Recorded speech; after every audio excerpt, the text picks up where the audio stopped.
Hello! Pasyal naman tayo sa Meiji Shrine or Meiji Jingu, which is located in Shibuya in Tokyo, just a few steps away from Harajuku Station.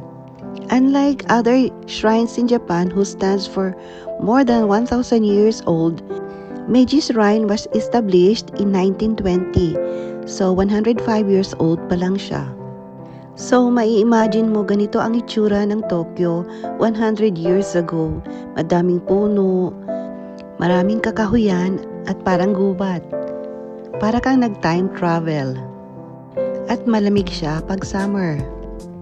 Japanese people are nature lovers and I highly respect their tradition and culture.